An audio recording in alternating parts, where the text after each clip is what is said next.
Before we start, commence the program, and here are the following webinar protocol.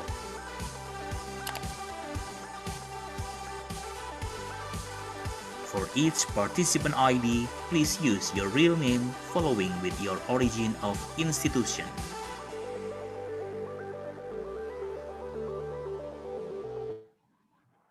Are expected to mute the audio and only unmute the video during the event.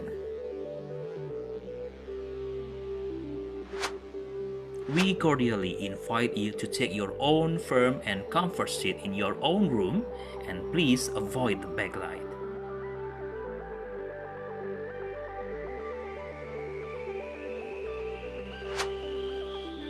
Make sure that you have a good and stable internet connection.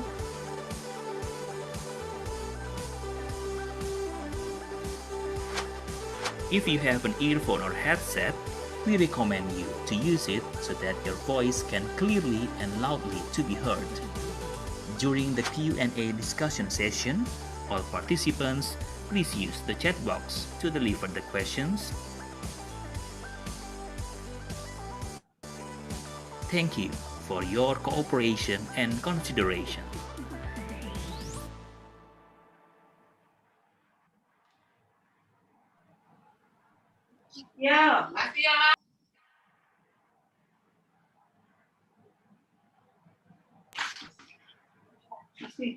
Assalamualaikum warahmatullahi wabarakatuh.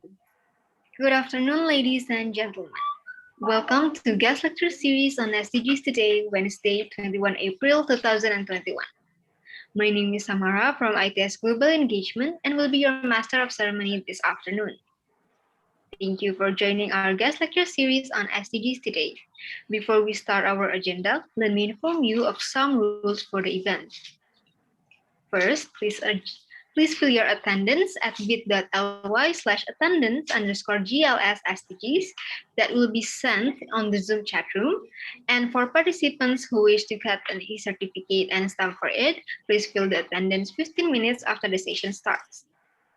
Second, participants who wish to ask questions during the question and answer session, please send your question to intip.in/Q&A/GLS SDGs. The link for question will be listed in the Zoom chat room as well. Or you can ask directly by clicking the raise hand feature. Ladies and gentlemen, today's guest lecture series topic is new innovations in photonics technology that will be delivered by our speaker, Professor Sulaiman Wadi Harun from University of Malaya. This lecture will be moderated by Ibu Faridawati MSc from ITS. Before we start our agenda, allow me to deliver our schedule today as follows. First is the opening, followed by introduction to moderator and speakers, and then we will proceed to the lecture session, followed by Q&A session, and then we will proceed to the certificate awarding, followed by closing. Now, before we proceed to the next agenda, let me introduce our moderator today. Our moderator today is Ibu Farida Wati MSI from Institut Teknologi 10 November. She received her education in ITS, Bachelor in Optics and Optoelectronics at ITS in 2005, Master in Optics and Optoelectronics at ITS 2009, and present at PhD in Optics and Optoelectronics at ITS. She also has several research experiences such as optical and electrical investigation, experimental and theoretical on thin film barium strontium tintanate BST and barium zirconium tinate BZT in 2019. And also Mazender structured waveguide modeling based on nonlinear SNO2 with PMMA substrate in 2015.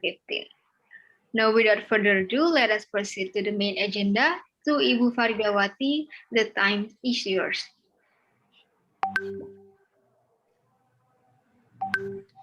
Okay, thank you Mbak Samara. Assalamualaikum warahmatullahi wabarakatuh. Good afternoon, ladies and gentlemen. In this very special occasion, Professor Sulaiman from University of Malaya would like to present his research topic with the title New Innovation in Photonic Technology. But before that, I'm going to read the curriculum vitae from Professor Sulaiman. Professor Sulaiman was doing education in 2002 till 2004 for PhD University on the Malaya, Malaysia.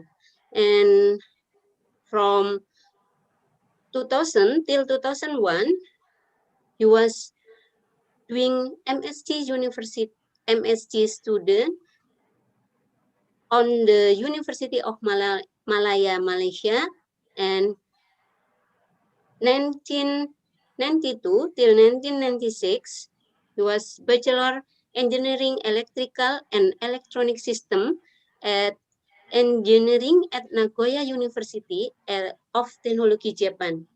And for position, scientific position, Associate Fellow, Malaysia Science Association, Honorary Advisor, Optical Society of Malaysia, Corporate Member, Institute of Engineering Malaysia, Professional Member, Board of Engineer Malaysia, Fellow Academic Science of Malaysia, Professional Technology Malaysia Board of Technology. And for current research interests, 2-micron fiber laser, ultra-short pulse laser, microfiber and optical fiber sensor, and high power laser. So that was the briefly curriculum vitae from Professor Sulaiman, and we're going to the presentation to Professor Sulaiman. The time is yours.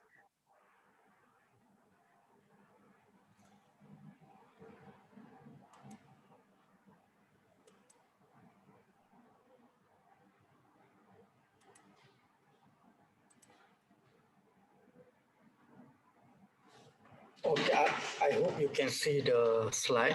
Okay. Okay, thank you very much, Ibu Farida, and good afternoon. Assalamualaikum and selamat siang to all the participants. Okay, thank you for the organizer for inviting me to give these special lectures. Okay, let me. Okay. So my today lectures or talk is on the new innovation in the photonics technologies. So I am from the Department of Electrical Engineering, University of Malaya, Kuala Lumpur. Okay, so where is University of Malaya? It's actually located at the center of Kuala Lumpur. It's about, I think, 5 kilometers to the Twin Tower, Kuala Lumpur Twin Tower. So I belong to the Faculty of Engineering. So University of Malaya is a comprehensive university that comprises all the faculties. So we have a small faculty, Faculty of Engineering. So inside the Faculty of Engineering, so I belong to the Department of Electrical Engineering. So my lab is, I think, I staying at the oldest. So now I talking from my lab. Is actually the oldest building in University of Malaya, one of the oldest building. So before independence. Okay, so University of Malaya, we have academic staff around 2,800. So it's quite, it's actually small. I think about the size of ITS. It's not that big. And we have undergrad student around 9,000. And maybe 10%, 5 to 10% are international students. And we have also a large number of postgraduate students, around 8,000. And maybe about 40% are international students.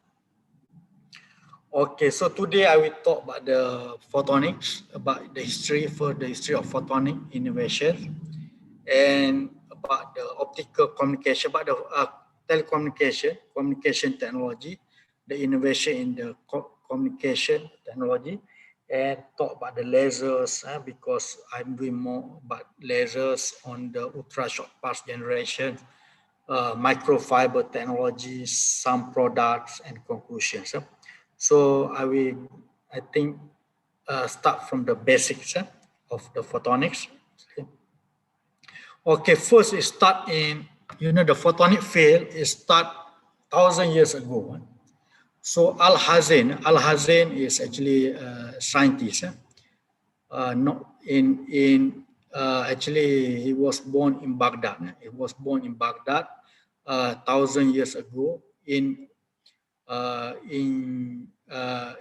around Baghdad. So he moved to, I think, Egypt, because the Egypt king asked him to do something, and he was jailed because he cannot deliver the things. So he was putting into jail by the king in those days, and inside the jail what he see is only a light. So he wrote the first book, in optic. So Kitab Al-Manazir, which is the first book on optics, 1015, Al-Hazin. So this is actually the front page of the book, the translated book, the original book in Arabic. I think maybe we don't have the original book, but we have translated books. And in year 2015, so UNESCO has declared the year of light, celebrating the 1,000 years of the first book on the optics. So in year 2015, numerous events were organized to highlight or to educate people about the many applications of the light. So year 2015, UNESCO has declared as the year of light. Why? Because celebrating 1,000 years after the first book of optics. And the first revolution of optics. So the first revolution of optics, or photonics actually, in year 1960.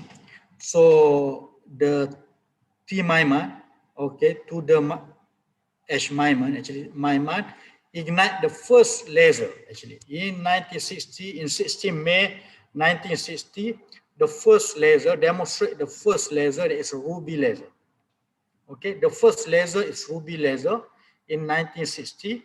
So ruby laser is this actually the setup of the laser. Actually, the laser was generated from the ruby rod. So they use ruby rod. So T. Maiman used ruby rod as a gain medium and flash lamp as a pump. So they pump with the flash lamp operated by the power supply.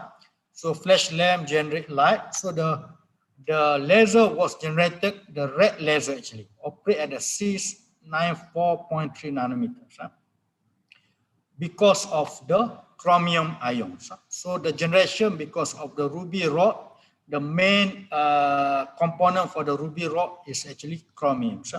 So chromium ion will absorb the green light and the blue light. So they absorb these two light to create the population inversion between metastable level and the ground state. When the transition light from the metastable level to the ground state, they emit laser at 694.3 nanometer, the red lasers. So this is the first demonstrations of the lasers. And that's why in 16 May, 1 year later, 2016, UNESCO again declared 16 May is actually a year of light. Okay, International Year of Light actually. International Day of Light. Sorry, International Day of Light. So we celebrate for photonic people like us. We celebrate the International Day of Light every 16 May every year.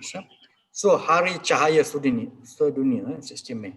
So why 16 May? Because the first laser in 16 May by the Sulaiman in 1960.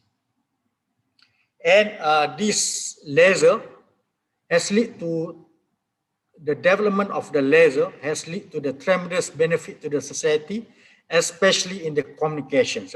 So now we have very fast internet that we cannot have this without the inventions of the laser. So the main thing here is lasers. So the two field, communication and health, actually was developed, progressed very fast due to the photonics technologies. So without the photonics, I think we cannot have very good healthcare system, because mostly healthcare facilities is based on the photonics technologies. So the both internet and the healthcare, the most important thing in our life are based on the photonics. So we cannot imagine the world without the photonics. And what is light? Because photonics is anything but the light. So you need to know what is light.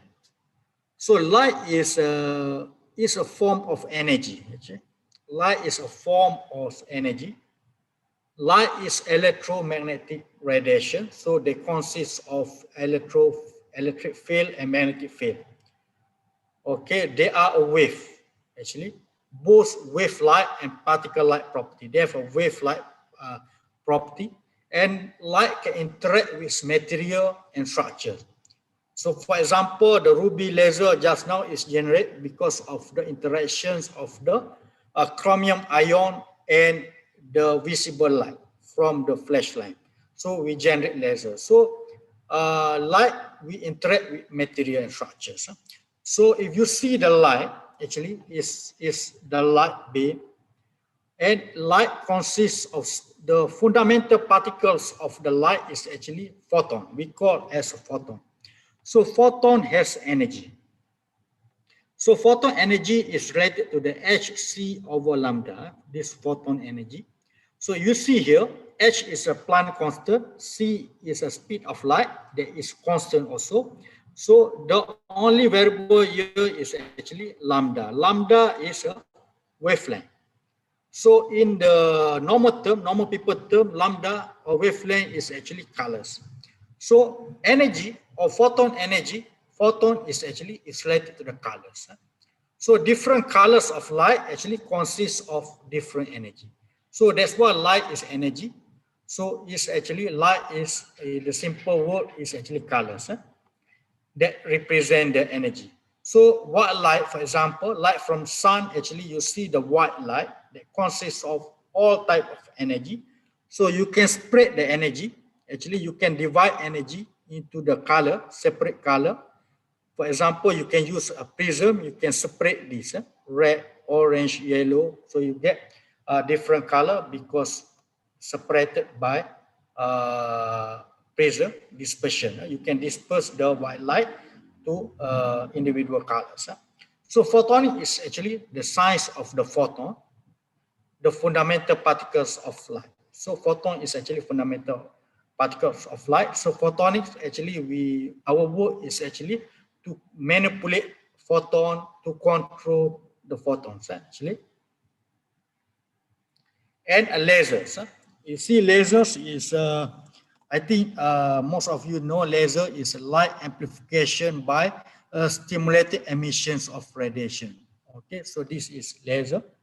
So from the word laser, the most important here, amplification here. So light amplification, actually light amplification process by stimulated emission process.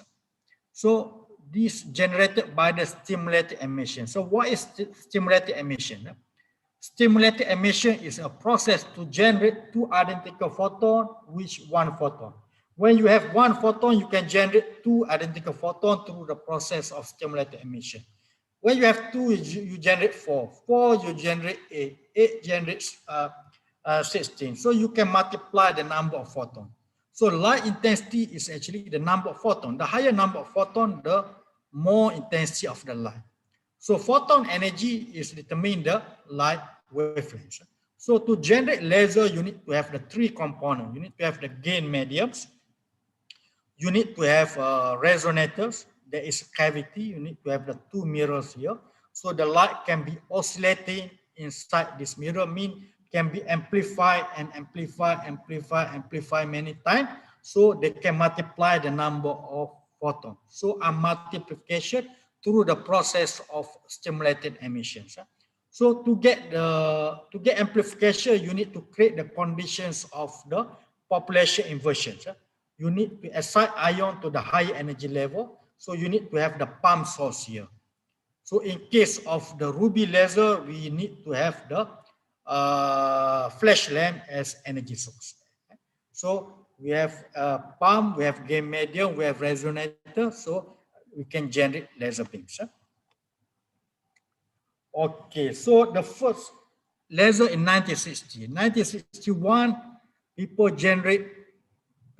invented laser diodes, semiconductor laser. So the main component for the communication, in the transmitter, we use the laser diode as the light source.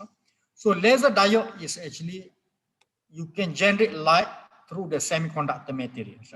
If you have a P material and N type of materials, okay, we call PN junction, so you can put layer by layer, and if you provide the forward bias voltage, forward bias to this PN junction, you can generate the light. Yeah? So this how the light generation by the semiconductor materials. So you need to have P-type materials and N-type materials. So, but the first laser diode is based on the homo junction, just P material and N materials. So it's not efficient. Even though they invented in 1961 laser diode, but there is no progress after that because there is no use because they require very large current. So they require maybe 20 ampere. So the same current to operate the aircon, our aircon now, to operate a single laser diode. That currently is require very low currents to operate. So in 1970, actually, some Alferov group actually just innovate the PN junction. They introduce heterojunction structures. Heterojunction structures, so the laser layer become very efficient because of heterojunction structure. So they just put another layers there that consists of different materials. The P material, so they have not one P material, but two P material.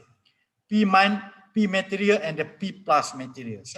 So they just innovate the material a little bit so they can reduce the threshold current for the laser diode, and then they can generate very efficient laser diode. And 1975, 10 milliwatt model of laser diode actually is sell at maybe $250 or $350.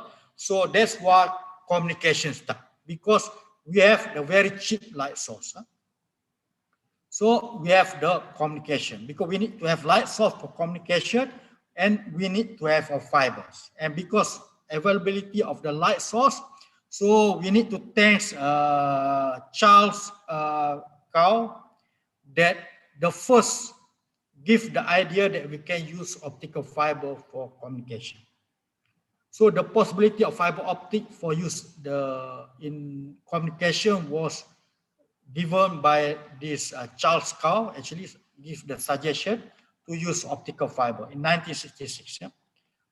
And then he worked very hard actually to reduce the loss. The problem, the optical fiber is actually made from the glass. He suggests that we can use the glass to transmit light. Yeah?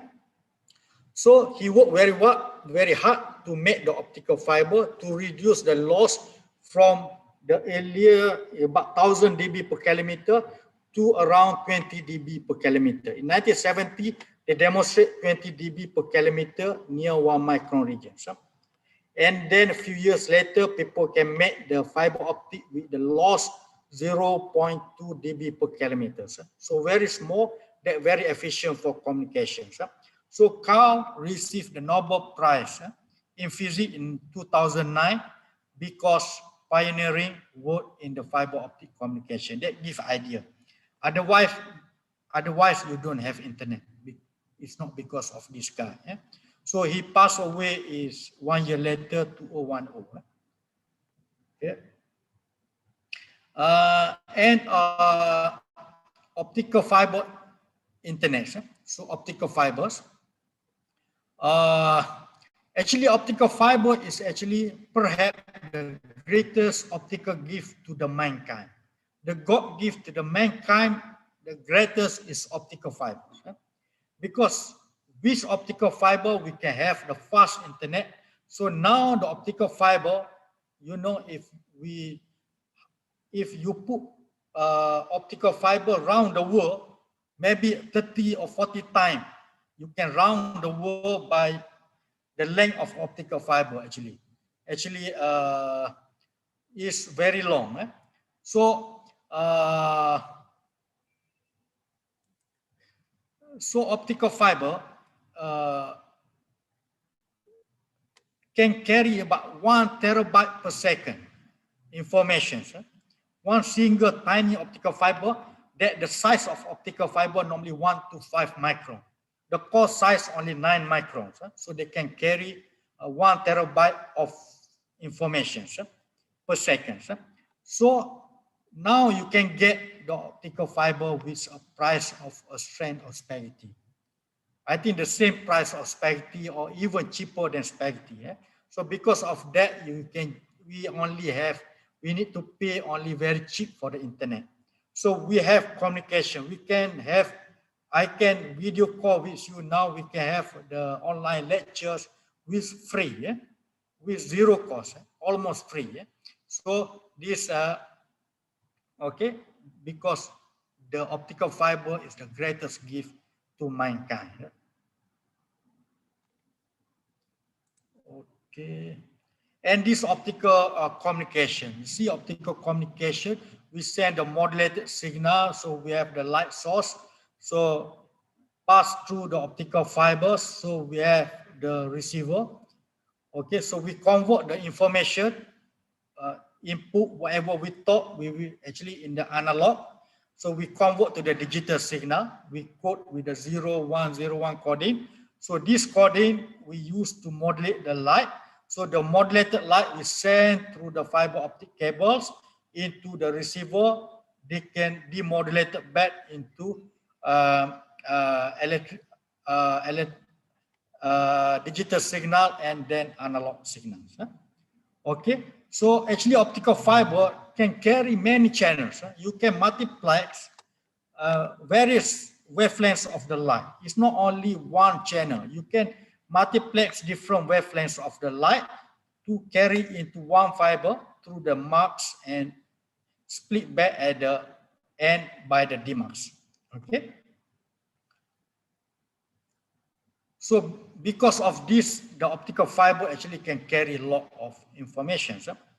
And the problem, when the light propagates inside the optical fiber, the light is tend to be attenuated.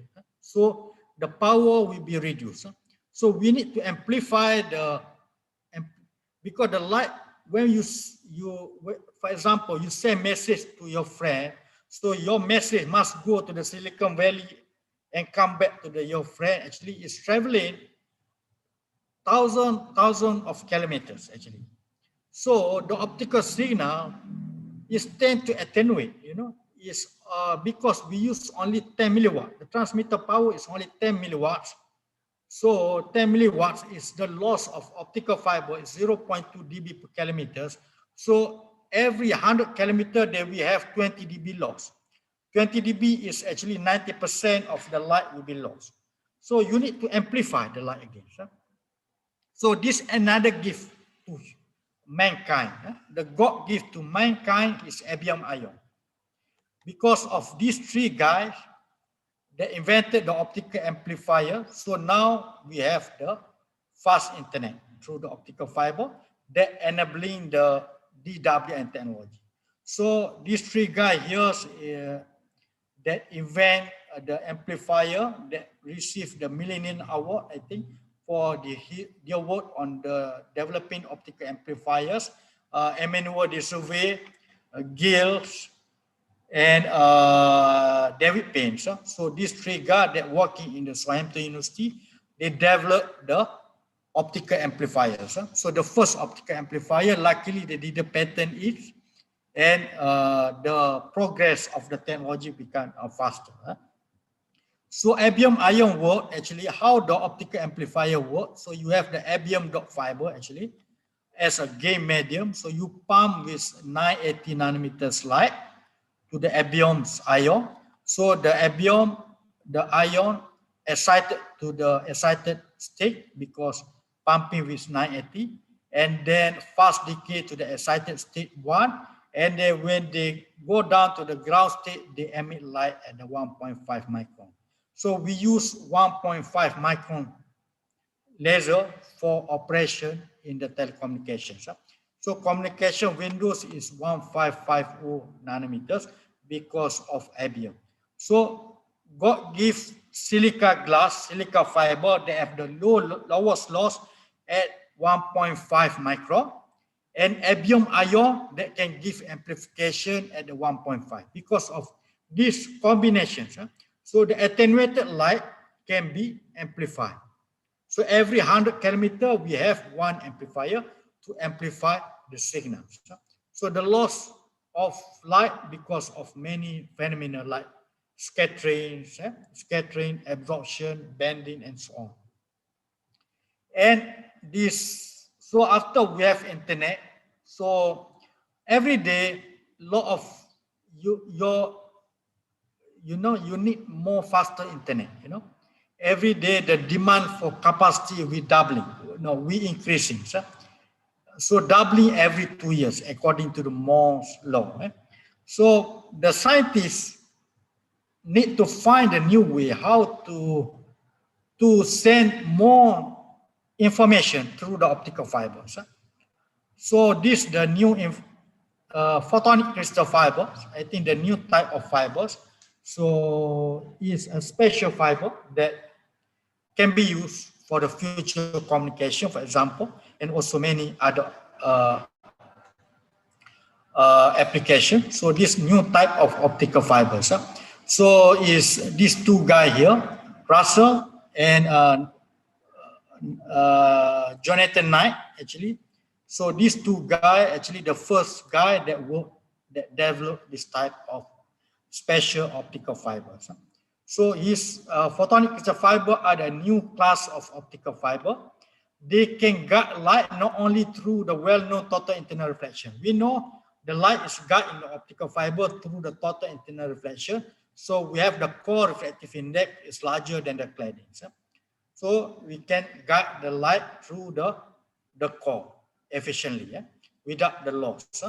So through the total internal reflection, but this fiber, they can use other mechanism to guide the light using the photonic bandgap effect.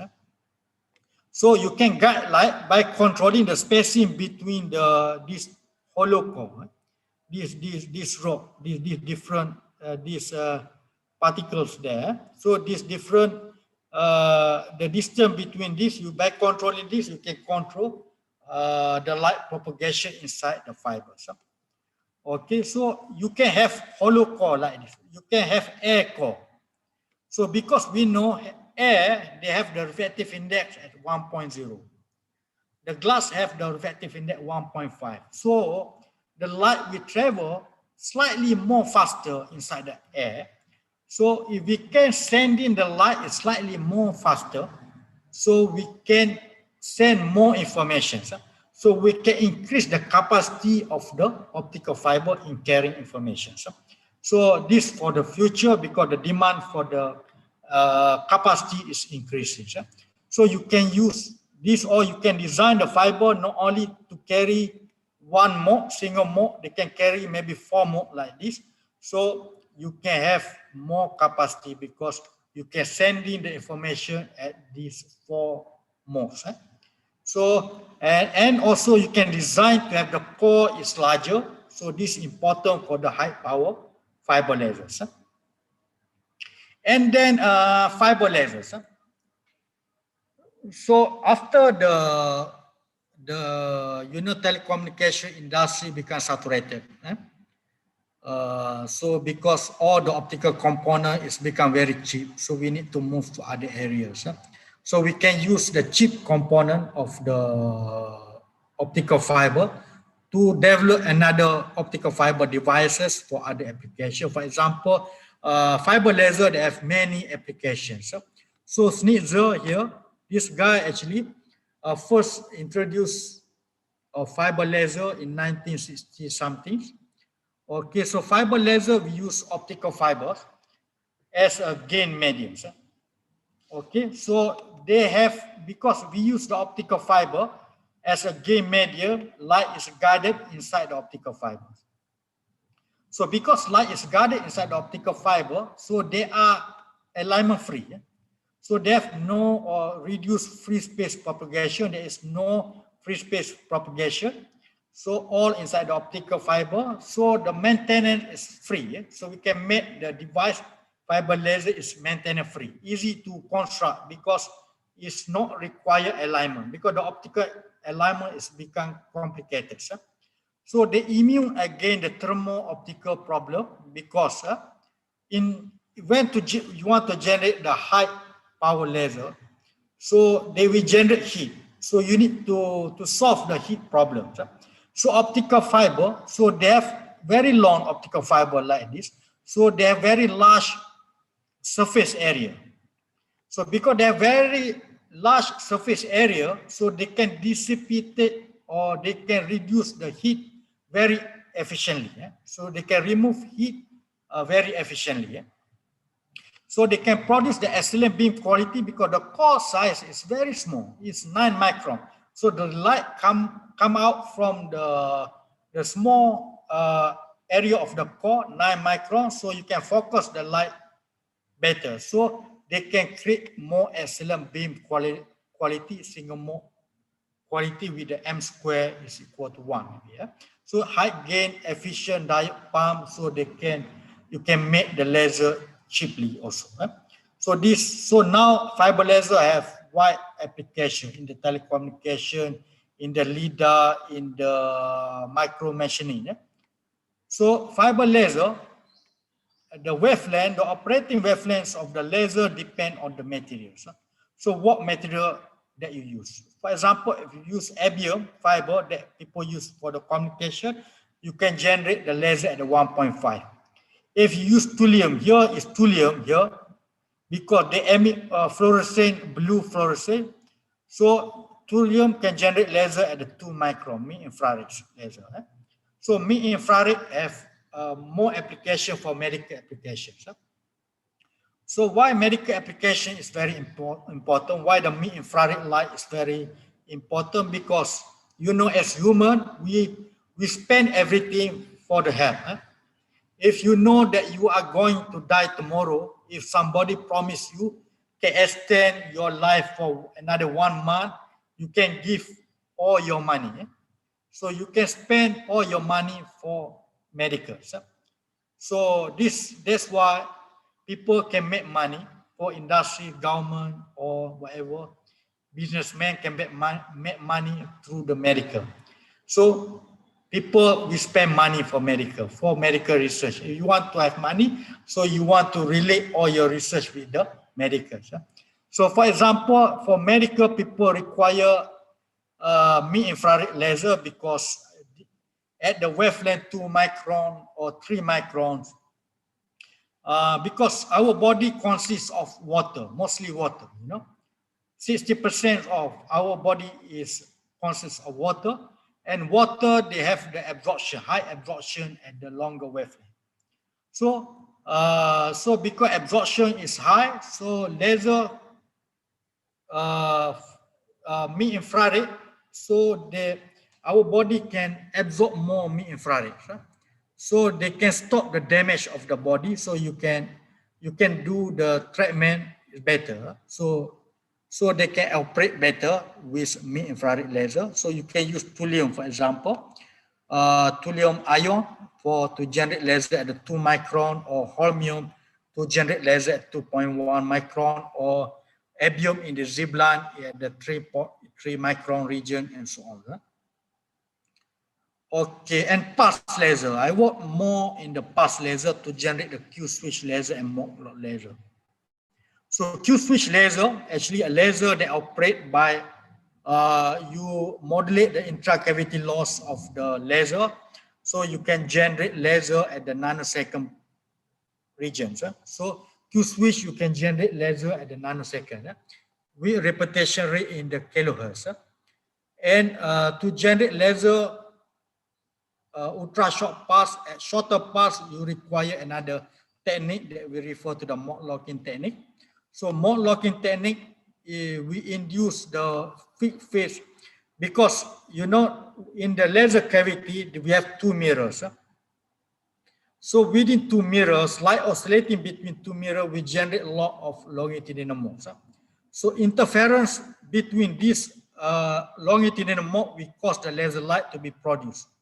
So they can produce the ultra short pulse because interference between these longitudinal modes. So the Mach lock laser operate in the repetition rate of the megahertz. So repetition rate depend on the laser cavity. The frequency of the laser is determined by the L here, the cavity length. So the pulse width is determined how many Mach that you can lock. Because the Mach locking, actually we induce the fixed phase relationship between the Mach of the laser resonant cavities. So the more phase that you can lock, the shorter or the smaller pulse width of the laser that you can generate. So this is how to generate. So there are many techniques to generate the ultra short pulse laser. So you can use a figure of a cavity like this. Okay, so you can use NPR technique. So normally we put the device that we refer to the saturable absorber inside the cavity. So you put this device, saturable absorber, you can generate. So a lot of technique actually to generate Mach lock laser, but because of time limitation, I can explain all the technique. But mostly we in our lab, we develop a lot of saturable absorber device, film that we put inside the laser cavity, we generate the Mach lock lasers. So this the material. So we use various type of materials. Nanomaterials like the graphene, topology insulators, TMDs, black phosphorus, carbon nanotube, all this material we use as saturable absorber. What we use, actually we make this from these materials, actually various type of novel materials. We made of films. We made of films here. So how to make films? Actually, we make the material, we need to resolve the materials. For example, you have a titanium oxide, you need to plus to add with the SDGs solver, and you add with the eye water, and then you stir it, so you make the solution, and you make the polymer solutions. And then by mixing this solution, you centrifuge and you make all this chemical process, we can make the thin films. So thin film, this thin film, you put it inside the laser cavity. So we make the films here, and we put inside the laser cavities here. So these are fiber ferro, you make film, you sandwich between these two fiber ferro, you put inside the cavities. This is the laser cavity, the ring cavity. You need to have pump. You have the erbium game medium. So erbium, so the operation in 1.5. And you have isolator. Isolator is like diode. In the electrical is diode. Okay. So that allow the light to propagate in one direction, unidirection. So light will propagate in this direction. So this output coupler, so to couple out the output, so you create the laser inside this cavity. You can tap and then you can measure the laser. You use optical spectrum analyzer to check the spectrum of the laser. You can use oscilloscope to check the pulse train, and you use RF spectrum analyzer to check the frequency in the frequency domain. So you check in the spectrum wavelength domain, in the frequency domain, in the time domain. Right? So in all domain you check, and what you get actually in the wavelength domain, you get something like this. They have a Kelly sideband. They have a sideband like this. So this show this laser is a solitone laser. Solitone laser, so very stable laser, good lasers. Okay, so this another type of cavity you use. You get different type of laser. We don't have time to explain this. Okay, so we can generate very good laser that the pulse width as short as 510 femtoseconds. So very short pulse width we can generate lasers through the mode locking techniques. And this application ultra short pulse laser, when you have a ultra short pulse laser, you can use in for example, in nonlinear optics, because the ultra short pulse laser, so the peak power of the laser very huge, can be gigawatts or megawatts. So the peak laser, if we have the high laser, high intensity of light, so you can generate nonlinear effects. So when you inject inside the materials, for example, they can generate the nonlinear effect. So you can generate like plasmonic nano antenna you can use. You can generate many things using this ultra short pulse laser for nonlinear optics applications. You can use for communication, solitone transmission for the communication, therapy, optical communications, or you can use in spectroscopy to see the nanomaterial. For example, you generate nano robot, now people you can make the nanobot, they call nanobot, the nano size of robot, for example. So you need to measure these things. So you need to have spectroscopy. So ultra fast spectroscopy actually to do spectroscopy to detect many things. So for the nanotechnology, so we have multi-photon microscope, good microscope. If you use ultra short pulse laser, you can see. So you can use this laser for the nanosurgery, for the nanobio, for sensory application. So a lot of application for ultra short pulse lasers. And beside the ultra short pulse light, we also need to have the high power laser. So high power laser have many application, industry application. So you can generate, normally people use solid state laser to generate high power, or CO2 lasers. So these both lasers are bulky. For example, CO2 laser is so bulky, very big. So people want the compact devices, maintenance free. So cheap devices, so we can explore fiber laser technologies. So this application for the high power fiber laser, you can use for drilling to make the hole, welding, laser welding. We also develop in our lab laser welding system, and for cuttings, and also for weapon system. This US Navy fiber-based weapon system that can emit 300 kilowatts output lasers. Okay, so this to show the development.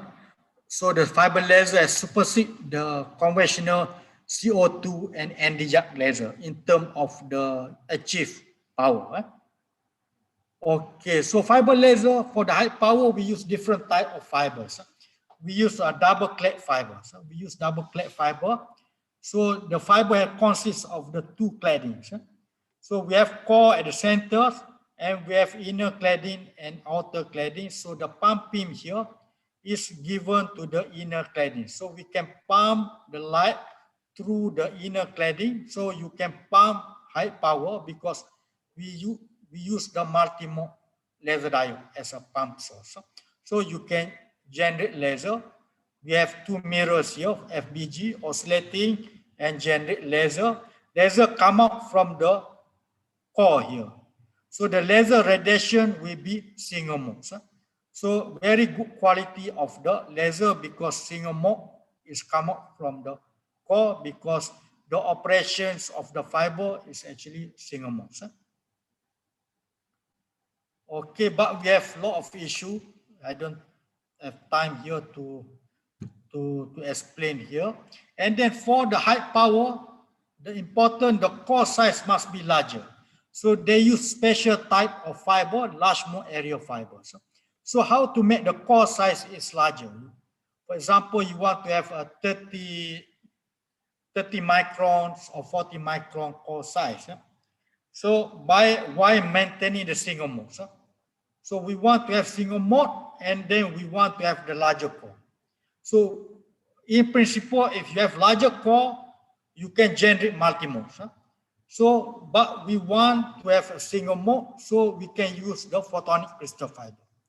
You don't use normal the fiber, but we use the holy fiber here, photonic crystal fiber.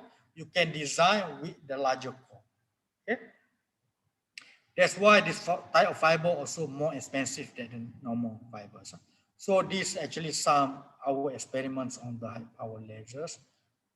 Okay, so another interesting topic, innovations, microfibers, miniaturizations of optical fibers. Okay, so why we want to make fiber is very small. So normal fiber, they have size 1 to 5 micron. So what happened actually? So optical fiber, we know optical fiber can carry light. So we have two questions. Beside the photon, so beside the light, can optical fiber got something else? For example, atom, move the molecule or dust. So we have this question. So because as electromagnetic wave, can the photon in the glass fiber behave like electron in the copper wire? We use with the electricity current, you can transfer from one wire to another wire by touching. But light cannot. You cannot just touching, you cannot transfer. You need to align the core. So if the core have good alignment, you can transfer light from one optical fiber to another optical fiber. So how to make this thing possible? These two things, making connection by simply touching only. By touch to optical fiber, so you can transfer the light from one fiber to the optical fiber, like we transfer the electrons. So the answer is yes, you can do both things. If the fiber is thin enough, you can if you reduce the size of the fiber in the nanoscale or microscale, that we refer to the microfiber, you can have all these things. So what happened when this normal fiber, the size of normal fiber 1 to 5 micron, and these are microfibers. The size of microfibers is 700 nanometers. Even this 140 nanometers is very small, smaller than our hair. Human hair is around 50 micron, the size. But we can make, if we can make the fiber size is smaller than our hair, in the nanoscale or in the micro scale, so we can develop, we can explore many things. We can get more innovation in the future. So this is the advantage. So we can make a single mode guidance inside the core. So optical fiber normally have cut-off wavelength 1200. So in the communication region 1550 nanometer, of course, the light operate at the single mode inside the optical fiber. But people want to use visible light. People care about the visible light. Visible light is from 400 to 700 nanometers. So how to get the single mode operation at the visible range? So when you reduce the size of optical fiber, actually you can reduce the cut-off wavelength. For example, if you reduce the fiber size is 300 nanometer, for example, the cut-off wavelength is 400. So you can get the single mode operation at the UV range or at the visible range. So this is very important for the future innovations. So when you have the small fiber, the small size of the core, if the core size is 1 or 2 micron, so more of the light actually traveling outside the core actually. So you have light traveling inside the optical fiber, but most of the light actually is guided outside the optical fiber. So you have the photon here moving outside the optical fiber. So you can use this light actually evanescent field as sensor for sensor application. So we have a stronger near field interaction. So this light can interact with anything. We interact with the humidity, interact with gases outside, another material outside the optical fiber. So we can make very sensitive sensor, very efficient sensor. Okay, so this one at the applications of the evanescent field. So another application, so we can use, because they have the force, because the light also actually, they can give a force actually. So they have the larger optical gradient force. So you can use this force to trap the atom, for example, to move the molecule, to move the virus, to wave guiding the virus. Actually, you can use this micro or nanofiber actually to split the virus, actually to move the virus, actually to guide or to manipulate the virus. So you can use as atom trapping or wave guiding, because we can use the gradient force here, electrostatic force. Okay, and then we can use to generate supercontinuum light source. They have many various applications. Supercontinuum light source is actually the broadband light source, and because when we reduce the core size, so the power density inside the core is very large, so they can increase the nonlinearity inside the optical fiber. When increase nonlinearity, the fiber will have a high nonlinearity, so when you inject the ultra short pulse light into this microfiber or nanofiber, you can generate supercontinuum light source.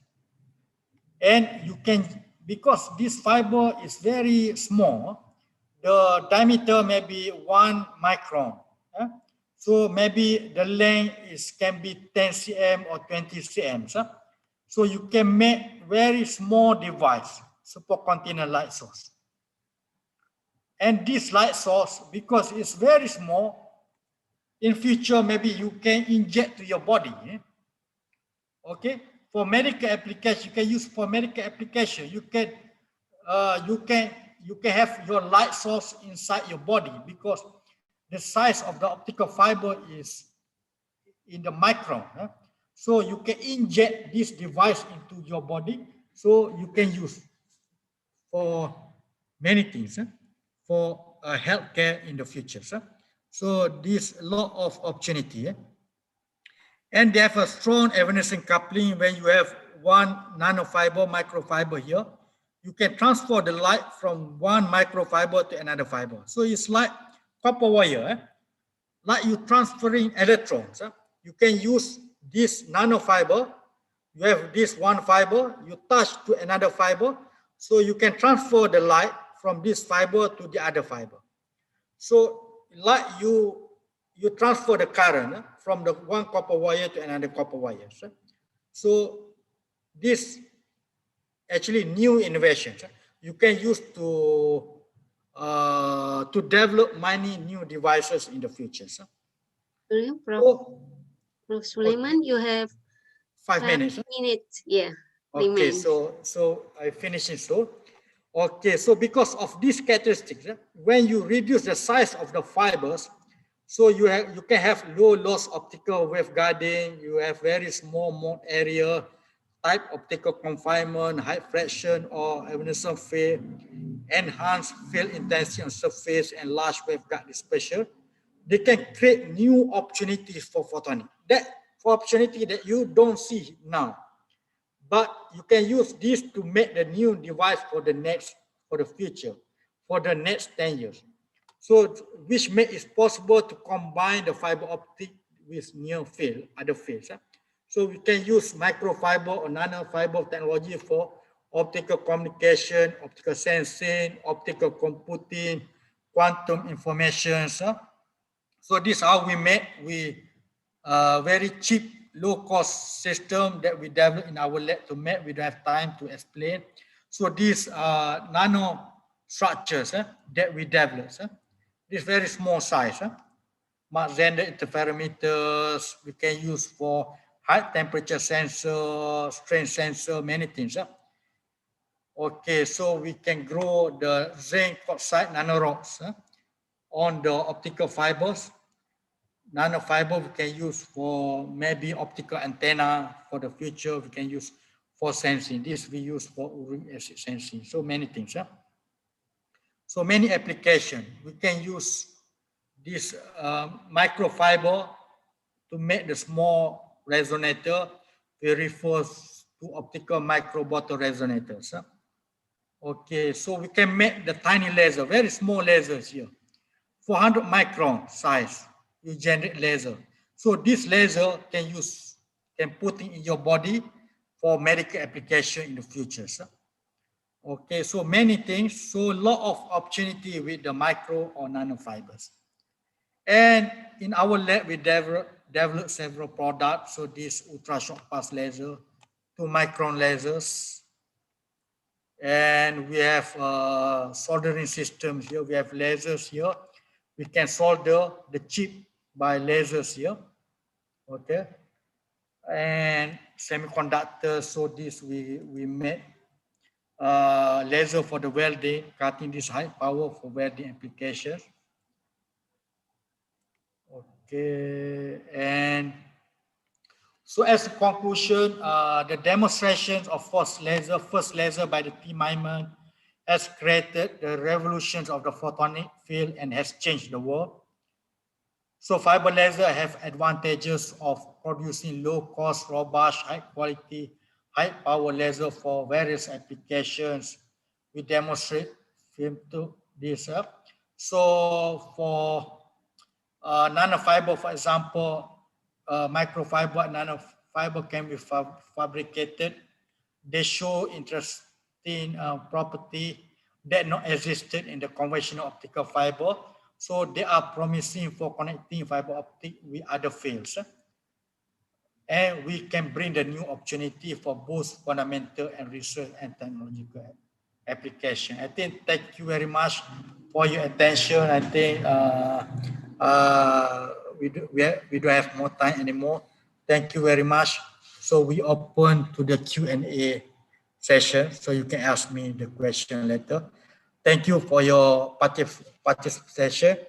And we open to collaboration. If for the student you want to further study, you want to know more about the photonics, you can always contact me at University of Malaya. So you can find my email. Okay, so my email, you just Google my name in internet, so you can get my contact number easily. Okay, thank you very much. So I pass to moderator. Okay, thank you, Prof. Sulaiman, for the great presentation. So now we go to the next session, question and answer session. So for audience, if you have any question, please raise your hand.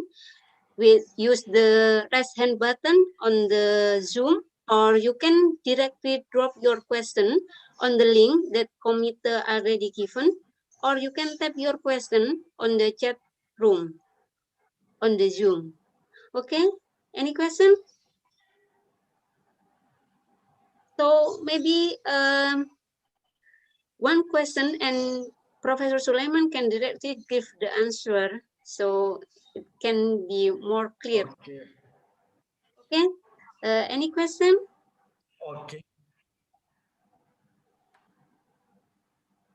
Okay, so Prof. Sulaiman, while waiting some question Okay. come, I want to ask Okay. something because in your presentation you said that that two guys, they make fiber with the band gap effect. Can you explain more detail about uh, fiber with band gap effect? What it means? What effect? Again? What's Uh, effect? I saw in your presentation that Yes, yes. two guys they create fiber with band gap effect. Oh, band gap effects. Huh? Yes, So and band gap, so the band gap. So another way to control the light, and not only now we control by using glass. So we design the core. The core have the higher reflective index compared to cladding, so we can guard light inside the core. But we can use another band gap principle actually to guide the light actually in the photonic crystal fiber. You see in photonic crystal fiber there are many holes, array of hole. So by controlling the spacing of the hole, actually, you can block a certain wavelength of the light. Okay, you can block the certain wavelength of the light. So you can allow certain light to the pass through. So by controlling the spacing of the hole. Okay, so this you can use this technique actually to manipulate the light. So this that we call the band gap method to control the light inside the optical fiber to guide the light. okay, thank you. There is some question on the link, but can you wait 5 minutes? Can you? Okay. I will open.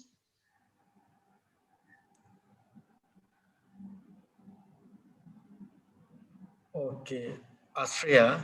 Maybe Astria want to ask question. They can. You can Professor run. Harun, Okay, while okay. waiting for Ibu Faridawati, please carry on finding the text Okay. questions. Okay. So I want to continue the question from Ibu Faridawati about the photonic band gap effect. So for the material, does that mean it has to be like semiconductor material for the photonic crystal fiber? We say you control the Photonic spacing of the crystal hole. is can be made by many type of. Normally in silica glass, you can use silica, fluoride, plastic, anything material. Even plastic also, if you have this type of structure, you can guide light.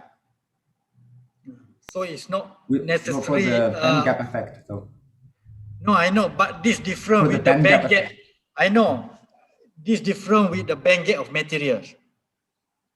This the band gap Oh, to different. guide the So light. it's You the know. different concept. This different with the Oh, band gap okay. inside the material. They have band gap. They can Okay. absorb. If the band gap is equal to the incoming light, they absorb. That one different band gap. Oh, okay. Sorry, just to clarify. So it's a different So concept. not Thank you. necessarily semiconductor material. So any material can be used to guide light as long as you have that structures. Okay, thank you. Okay. Okay, so there is one question on the link from Hannah. Okay. He or she, I don't know, asks about Do you think in the future we human are going to implant chip inside our brain or any part of the body to do transaction and communication? Also, what do you think about human implant chip inside their body? Do you think this is good or bad? No, it's good, bad, we don't know, but actually now people are developing not only inserting something inside our body, but also robot, to put robot to make the surgery. So you can have robot enter your body and cut certain thing because you need to have a tiny laser. Okay, you have a small laser in the micro scale laser. So that laser can use to cut your body where you have tumor, for example. So you want to cut that only. So we combine the laser technology and camera. You know, because we can make very small camera. So the robot we carry the camera. So you can have visual to control your robot, and then you can do the precise cutting. So this is future actually. So is good or bad actually like internet. So there is many bad things for the internet. You know, but many good things also. It's up to the human. How you want to use the technology. You want to use for good or you want to use for bad. Okay, for example, nuclear in those days, when Albert Einstein actually developed or introduced the nuclear, so they won't think about the bad thing. You think about only the good thing. So the same thing. Okay, I hope that answer your question. Okay, so for someone that give the question, any comment or do you satisfied with the answer? Yes, thank you so much, ma'am. I'm really satisfied with the answer that was given from Professor Harun. Okay, thank you. Again, there is question for in the link. How is the resiliency and efficiency of our photon energy? Efficiency of Yes. photon energy, no, the efficiency of laser.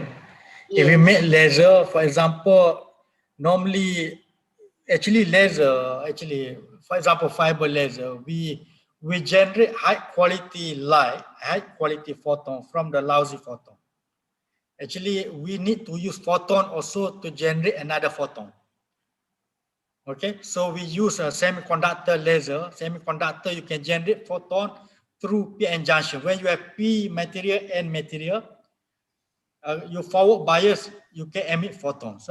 But the photon generated by the semiconductor normally is not high quality. And they have the limitations. So you need to use laser technology to convert this photon to another photon. And then for industry, for example, laser for industry is based on the 1 micron laser, 1050, normally based on ytterbium. So ytterbium can give very high efficiency because we use pump with 980 and generate laser at 1050. So the spacing there is very short, so they can generate more than 90% efficiency, maybe 95%, 97% efficiency. So that's why for industry application, for industry application, normally people use 1 micron because for their high efficiency. I hope that answer your question. Okay. Any question? Any more other question? Okay. Prof. Sulaiman, do you said that to make good quality for fibers, we need to create microfiber, right? No, for different applications. For Depend different of the application. For the future is micro, they can give the another properties. when you reduce the size, they give another properties that you can use for other applications. Oh, Okay. so it's not more better with No, the depend on the application. For the communication, we use the current fiber. Oh, You okay. know, for the high power, maybe you need to have bigger because you Mm. want to generate high energy. But for example, for medical, you want to have small because you want to insert to your body, you know. You Okay. want to put in the thing inside your body, or so you want to have a small things. So Okay.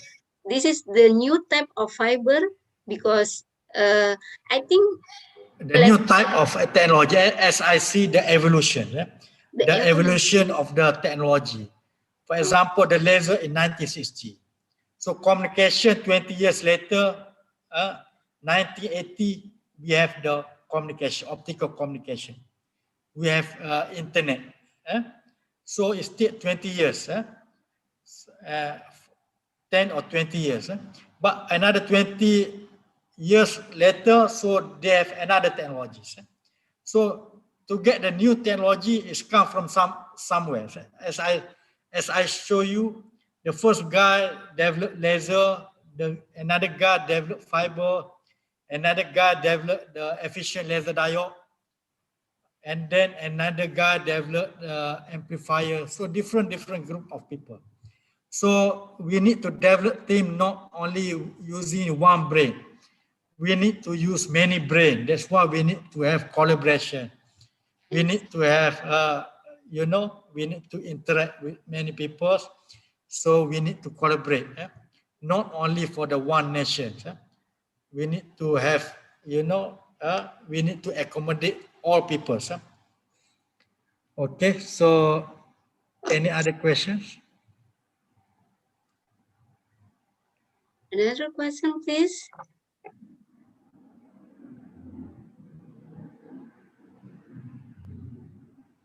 Oh, Prof. Gam? Okay. Hendra, I think you still mute your voice. you need to unmute. I cannot hear your voice. Sorry, yeah. Okay, Professor okay, Harun, if I recall Okay. correctly, I think we've met in New Delhi in 2005, right? In the 2005. Yes, Ursi Young Scientist Award. Yes. We got this Young Scientist Award by Yeah, I see. USRI. That's right. Yes. Okay. Very So- good conference. 2005. We meet the Kalam, this Right. president. You know, Yes. the Indian president passed away already. Yeah. Okay. That talk about the vision 2020. That's right. Yeah, you you remember exactly. Okay. Okay. Well, I think it's great to see you here in this guest lecture. I have a simple question, just a simple question, because my field is actually more into the wireless communications. Okay. So my question is, with the recent development of technology and wireless communications, where cells get smaller and smaller, with the capacity is going higher and higher, yeah, so that there will be a lot of cells in a small area. What do you think? Can you comment on how, or actually what is the role of optical fiber technology in this case? Okay. Mhm. Even though in communication, you say you use handphone, wireless, Yeah. but actually the wireless is from your phone and the tower, the nearest tower. Right. Yeah. So from tower to the other tower is actually all the connected by the optical fibers. So we cannot avoid. So we need to have both, wireless and wired should have combined together. So you cannot have only wireless. So in the future, you can use free space optic also for wireless. You can use also laser for wireless. You can transfer data. In the future, we may have not Wi-Fi, but Li-Fi. Right. Li-Fi. So Li-Fi is based on the light. So we use our LED from our lighting system. Actually, we modulate very fast. You don't aware because it's modulate very fast. It's flicking very fast. So it's based on Li-Fi. Maybe in this few years is 100 times faster compared to the current Wi-Fi. People are saying. So the everything is is moving very fast. The That's right. technologies. Yeah. So we need to be ready. I agree. Because in future no more photon. People say phonon. People don't. In those days, people use electron. Right. And then now we use photon. In future, phonon. Phonon is sound wave. Phonon is sound wave. And it's sound wave because our air only can hear very limited. If you can make detector that can hear is wide range of the sound acoustic wave, so it's amazing. You have very good sensor. So Okay. if future is a phonon, not photon. You need to think phonon now. Okay, thank you, Prof. Okay, thank you for your for your guest lecture here. Okay. Okay, wish you luck. Okay, you are from which university? I'm from the host university, ITS. ITS. Yes. ITS, huh? Uh-huh. Okay, I see. Okay, again, great to see you. Okay. Any question? Hi, Prof. Assalamualaikum. Waalaikumsalam, Dr. Zude. Yeah, I'm Zudin from Sumitomo Electric Group. Thank you for the nice lecture. I have one question. Just now you mentioned about collaboration. Actually, we are Sumitomo. We are dealing with, as you know, fusion splicer solutions and also some fiber optics. Okay. So, is there any possibility for my company, for example, to do the collaboration with your lab? And if so, what is the field that you are suggesting? Thank you, Prof. Okay, I think the splicing is very important technology. I think the best splicer, the Fujikura and the Sumitomo. Sumitomo is a pioneer in the optic, actually. Is connecting the fiber very important. So, especially not the normal fiber, maybe now splicing the normal fiber is very easy. It's very cheap now. You can buy from China, the splicer. It's very cheap. Yes. But now we have like photonic crystal fiber. To splice this type of fiber, you need to array. The hole must be aligned between this fiber and the next fiber.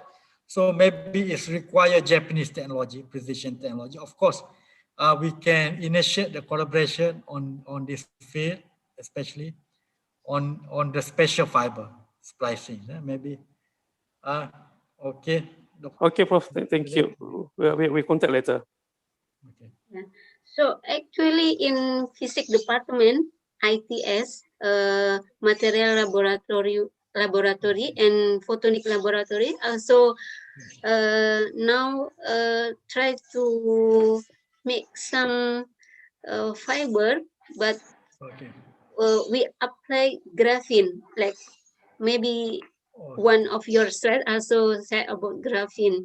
So maybe we can also make some collaboration for that.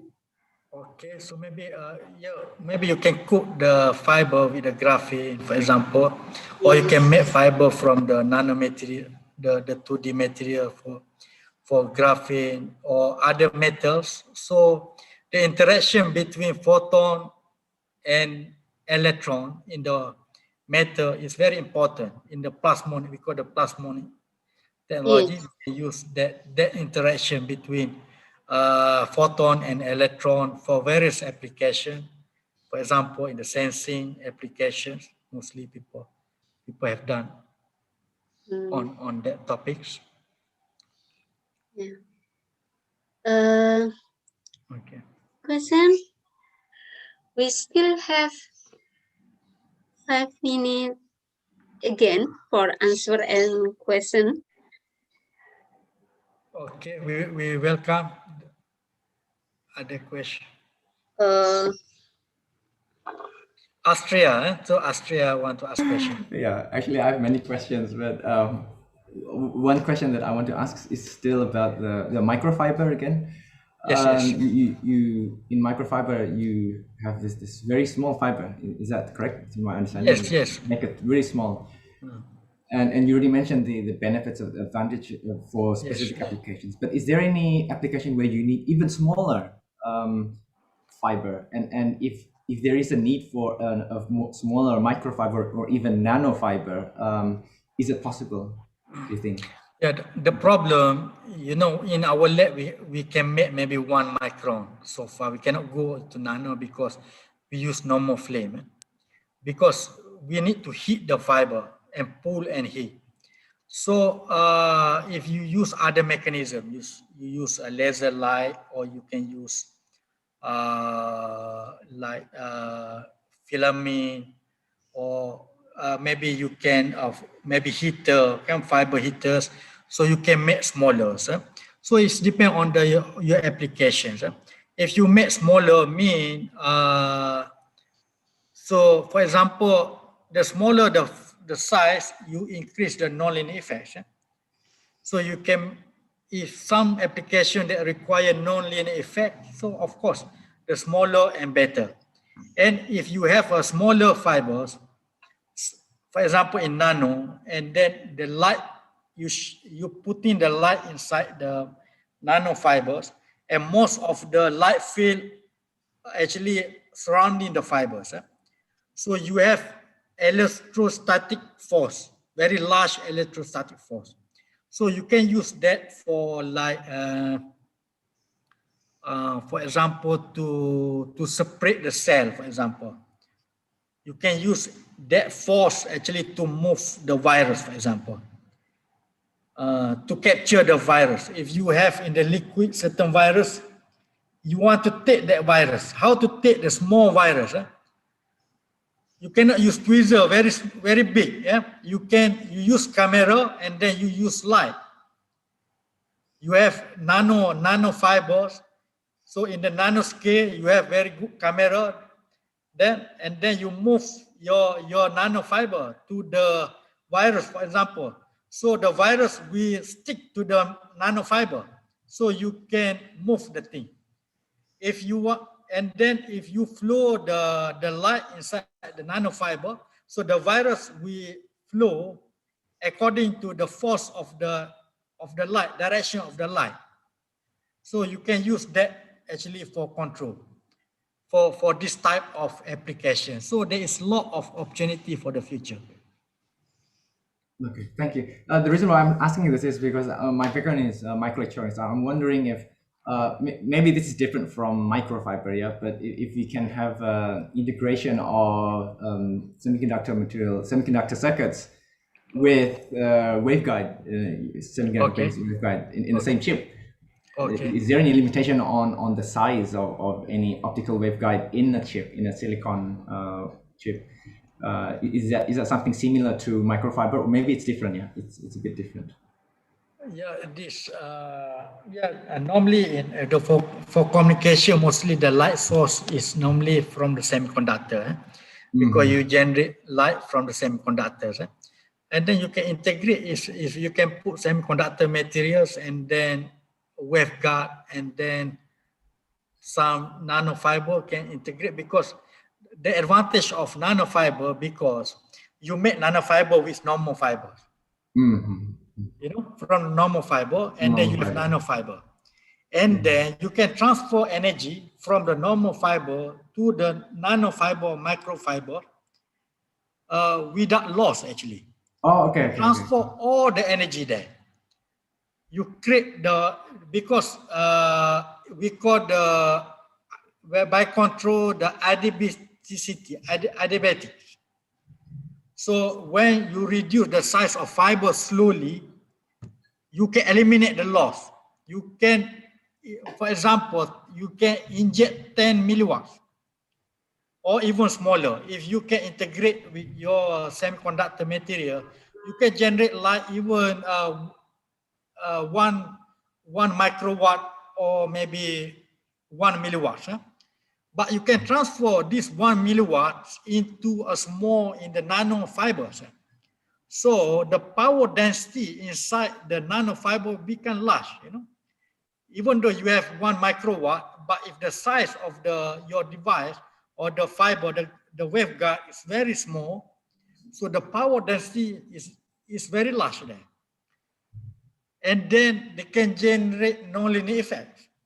You can vibrate the molecule of the nanofiber, and they can generate the nonlinear effect and can generate other things, many things, phenomena. You can study neuroscience.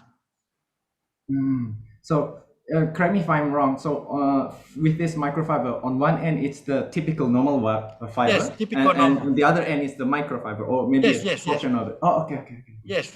Interesting. Right. Okay. Thank you very much for the explanation. Thank you. Thank you. I think the time is enough for this session. Thank you, Professor Sulaiman, for sharing the knowledge for us, and hopefully it will be useful for us. And please give big applause to Professor Sulaiman. Okay, thank you very much. So, selamat berbuka puasa for Muslim. Ya, selamat berbuka puasa juga. Okay, so for me as a moderator, thank you very much for our audience. Wabillahi taufiq walhidayah. Wassalamualaikum warahmatullahi wabarakatuh. I give time to the committee. Yes, thank you very much, Ibu Farida, for conducting this amazing session.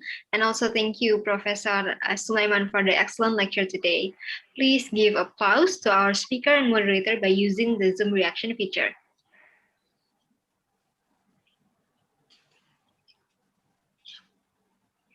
Now, furthermore, we would like to present a certificate awarding to our speaker and our moderator today.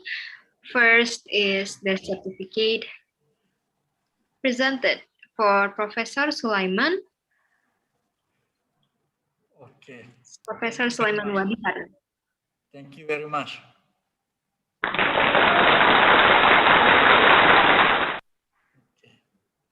Okay, next is the certificate presented for our moderator, Ibu Farida Wadi, MSc.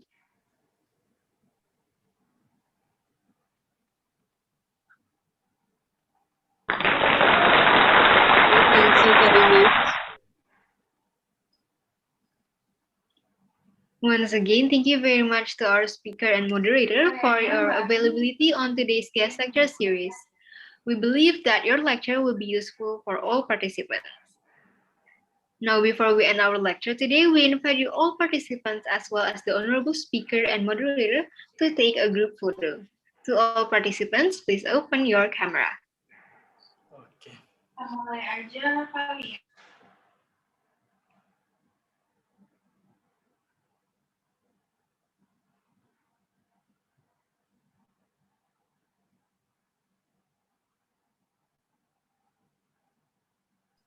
Okay, now since everyone has opened their camera, now let's start our photo session. I will count 1, 2, 3. Once again, 1, 2, 3. Now we have finished our group photo. And then for the participants, please fill the feedback form through the link bit.ly/feedbackgls that you can also see on the Zoom chat room. The deadline for filling the feedback is 1 hour after we finish the session. And we want to remind you that the participant who will get the stamp and e-certificate is participants who come on time, join this event until the end, and also fill the feedback form. Finally, we have reached the end of today's guest lecture series, and we sincerely apologize for any mistakes we may have made in presenting as Masters of Ceremony and Committee. Thank you very much to our honorable speaker, moderator, and all participants for the attention and cooperation. We will see you in the next guest lecture series on SDGs next week, as we will have one session on Tuesday, 27 April 2021. Please note that the session will start at 3 p.m. and the topic of this session is servant leadership for enhancing student learning and quality education. That will be delivered by our speakers, Associate Professor Kuldeep Singh and Ahmad Sudi Zulkafli, MSc, and will be moderated by Dewi Saktia Ardianto, MT. And for the Wednesday session, it will be starting at 7 p.m. GMT +7. And the topic is mass operation in Asia and Latin America and local material for architecture that will be delivered by Professor Viviano Villarreal Buran and Professor Vincentius T. Nurwasito, and of course will be moderated by our moderator, Ibu Novi Andriani Teguh. Thank you very much, and we will see you next week. Assalamualaikum warahmatullahi wabarakatuh. Waalaikumsalam warahmatullahi wabarakatuh. Thank you. Thank you, Ibu Faridawati. Thank you. Terima kasih. Pak. Thank you so much Halo, for Mas Irfan. Professor Oh, halo. Halo. Sulaiman and Bu Farida. Pak Pras. Oh, iya, Pak Pras. Hai, hai, Pak. Salam Mbak Vita ya. Okay. Thank you. Thank you for coming. Terima kasih, Pak.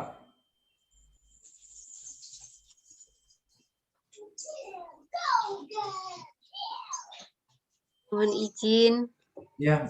Ji, Ibu, terima kasih banyak. Thank you so much. And also Pak Irfan, thank you so much for